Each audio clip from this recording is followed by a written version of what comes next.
దగ్గర welcome back to again Lakshman గారు మనతో పాటు జాయిన్ అవుతా ఉన్నారు. వైఎస్ఆర్సీపీ నేత లక్ష్మణ్ గారు రెడ్ బుక్ రాజకీయం మరి చాలా వరకు పెద్ద చర్చ రేపుతోంది. ఇప్పుడు ప్రస్తుతానికి ఇప్పుడు వల్లభనేని వంశీ అయిపోయాడు, నెక్స్ట్ ఎవరు కొడాలి నానేనా? సార్ మీకు ప్యానల్ ఉన్న పెద్దలకి టీవీ వీక్స్ యాజమాన్య హృదయపూర్వక ఇప్పుడు కాదు కదా, వీళ్ళ అధికారంలోకి వచ్చినప్పటి నుంచి డే 1 నుంచి మరి కూటమి ప్రభుత్వం చేస్తున్నటువంటి విధ్వంస విస్ఫోటనం ఒక రకంగా ఒక పక్క కార్యకర్తల్ని ఎక్కడైతే మరి మా వైఎస్ఆర్ పార్టీ కార్యకర్తల్ని టార్గెట్ చేసి అక్రమ కేసులు బనాయించి కొంతమందిని నరహత్యలు కూడా నడి రోడ్డు మీద హత్యలు చేయించినటువంటి ప్రభుత్వం. సరే ఒక్కొక్క నెల ఏదో ఒక సోది చెప్తూ ఉన్నారు, ఒక్కొక్క నెల ఒక్కొక్క కథ అలుముకుంటూ వస్తూ ఉన్నారు. అలా గడిచినాయి ఒక 7 నెలలు 8 నెలలు గడిచినాయి.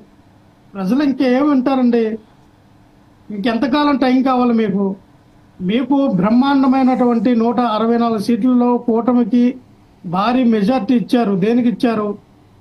కక్షపూరితమైన రాజకీయాలు చేయండి అని ఇచ్చారా?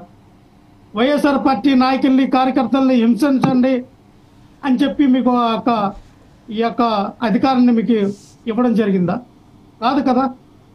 ఏదైతే మీరు జగన్మోహన్ రెడ్డి గారు పరిపాలించిన పరిపాలన కంటే, జగన్మోహన్ రెడ్డి గారు ఇచ్చినటువంటి నవరత్నాల కంటే, జగన్మోహన్ రెడ్డి గారు చేసినటువంటి రాష్ట్రాన్ని డెవలప్మెంట్ కంటే డబుల్ త్రిబుల్ ఎక్కువ రెట్లు మేము చేసి చూపిస్తాం. సూపర్ 6లో సూపర్ 7లో సూపర్ 8లు ఇస్తాం.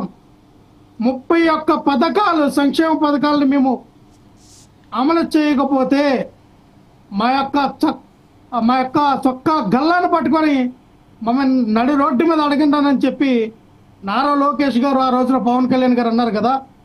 దీనికి మీరు ఏ సమాధానం చెప్తారంటున్నా అంటే ఈ రోజున ప్రజలు ఎక్కడ మిమ్మల్ని అడుగుతారేమో అని చొక్కాకి ఏదైతే కాలర్ ఉంటుందో కాలరు ఉండి చొక్కాలు వేసుకుంటూ ఉన్నారా, కాలర్ లేని చొక్కాలు వేసుకుంటూ ఉన్నారా, టీ షర్ట్లు వేసుకుని తిరుగుతూ ఉన్నారా? అసలు పవన్ కళ్యాణ్ గారు అయితే లక్ష్మణ్ గారు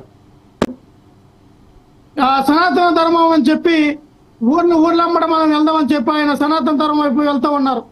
ఈ రోజున ఒకటే సార్, వల్లభనేని వంశీ గారి జరిగినటువంటి సంఘటన, వల్లభనేని వంశీ గారిని అక్రమంగా కేసు బనాయించి హఠాత్తుగా హైదరాబాద్లో ఆయన అరెస్ట్ చేయించి అప్పుడు విజయవాడని తీసుకొచ్చి 14 రోజులు రిమాండ్ ఇచ్చారు.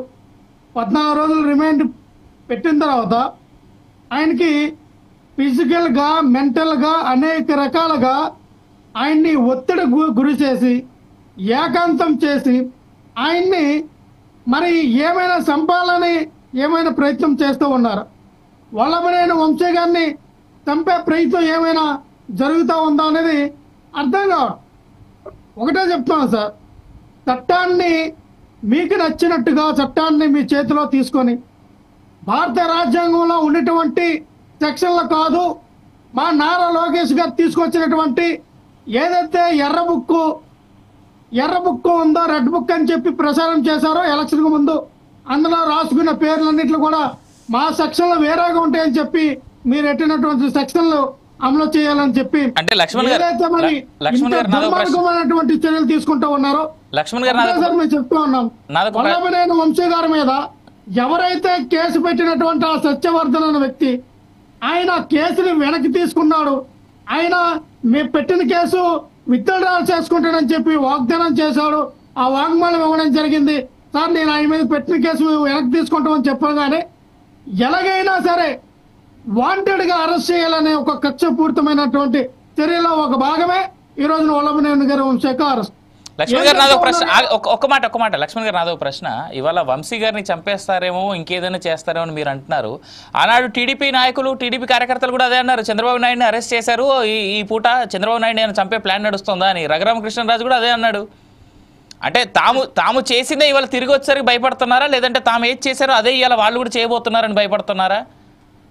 సార్ ఒక్క నిమిషం సార్, ఈ రోజున ఎవరేం చేశారో అదే తిరిగి వస్తుంది కదా, కర్మఫలం కదా, కర్మఫలాన్ని అనుభవించాలా కదా అనుకున్నప్పుడు మరి వీళ్ళకి డబుల్ త్రిబుల్ రేపొద్దున ఇదే కర్మఫలం వస్తుందని మర్చిపోతే ఎలాగా? అంటే అంటే ఎప్పుడు బెదిరింపు రాజకీయాలే తప్ప ఆంధ్రప్రదేశ్ డెవలప్మెంట్ కి రెండు పార్టీలు ఆలోచించే ఆలోచన లేదన్నమాట. నేను అదే చెప్తాను సార్, మేము జగన్మోహన్ రెడ్డి గారు మొట్టమొదటిసారిగా సీఎం అయ్యేటప్పుడు ఆయన ప్రజలకు ఇచ్చిన వాగ్దానాలు, ఆయన చేసినటువంటి ఓదార్పు యాత్ర, ఆయన చేసినటువంటి ఏదైతే మరి పాదయాత్ర చేసి ప్రజలకు ఇచ్చిన హామీలు ఏవైతే ఉన్నాయో వాటిల్ని అమలు చేయాలి. ప్రజలకు ఇచ్చిన మాట తప్పకుండా మడమ తిప్పకుండా అది ఖచ్చితంగా అమలు చేయాలని ఒక లక్ష్యంతో, ప్రజా పరిపాలన చేయాలని ఒకే ఒక లక్ష్యంతో ఎక్కడ కూడా కక్షపూరితమైన రాజకీయాలు చేయాల. నిజంగా జగన్మోహన్ రెడ్డి గారు కక్షపూరితమైన రాజకీయాలు చేస్తుంటే, నిజంగా జగన్మోహన్ రెడ్డి గారు ఆ కూటమిలో ఉన్నటువంటి ఇప్పుడు ఏవైతే బీజేపీ కానీ జనసేన పార్టీని కానీ టీడీపీని కానీ ఆ రోజున జగన్మోహన్ రెడ్డి గారు తలుచుకుంటే ఈ రోజున 2024 ఎలక్షన్లలో పోటీ చేసేవారా? సార్ ఒక మాట లక్ష్మణ్ గారు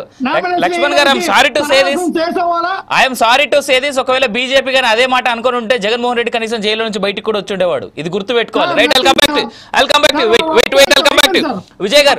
ఒక్క నిమిషం సార్, అయిపోయింది సార్. రాజశేఖర్ గారు ఒక్క నిమిషం సార్, మేము ఒకటే చెప్తా ఉన్నాం, ఇదైతే కక్షపూరితమైన అరెస్టును తీవ్రంగా ఖండిస్తూ ఉన్నాం. ఏదైతే ఇది భారత రాజ్యాంగం తొంగలతో చేస్తున్నటువంటి ఈ అక్రమ చట్టాలు తీసుకొస్తే ఏదైతే వైఎస్ఆర్ పార్టీ నాయకులను అరెస్ట్ చేస్తామో, మిగతా నాయకులు ఉన్నారో 1-2 పేర్లు చదువుతూ ఉన్నారో దాన్ని ఖండిస్తూ ఉన్నాం. మీరు రెడ్ బుక్ చూపించారు, ఇగో మా దగ్గర బ్లూ బుక్ ఉంది. ఖచ్చితంగా ఇందులో రాసుకున్నటువంటి బ్లూ బుక్ లో పేర్లు మీ ఊహా చిత్రానికి వదిలేస్తూ ఉన్నాం. జగన్మోహన్ రెడ్డి గారు 2.0 అన్నారు. దానికి మించి రేపొద్దున మీరు అంటే రౌడీ రాజ్యం, గూండా రాజ్యం, కక్షపూర్తలు, కత్తులు, కటార్లు ఇది తప్ప ఇంకేముండవు ఏపీలో. జగన్ అన్న రాజ్యం మళ్ళీ ఒకసారి వస్తే. Right, I'll come back. Wait, let the others speak. Wait. Vijay గారు టీడీపీ నేత మనతో పట్టినారు. విజయ్ గారు, భారత రాజ్యాంగం తొంగలు తగ్గే ప్రయత్నం చేస్తూ ఉన్నారో వాళ్ళకు మాత్రం బ్లూ బుక్ లో ఉన్నటువంటి రాజ్యాంగం మాత్రం అమలు అవుతుంది జగన్మోహన్ రెడ్డి గారు వచ్చినప్పుడు. విజయ్ గారు మీరు విన్నారు, ప్రతిపక్ష పార్టీ నేత యొక్క మాటలు మీరు విన్నారు. రెడ్ బుక్, బ్లూ బుక్ ఇది తప్ప డెవలప్మెంట్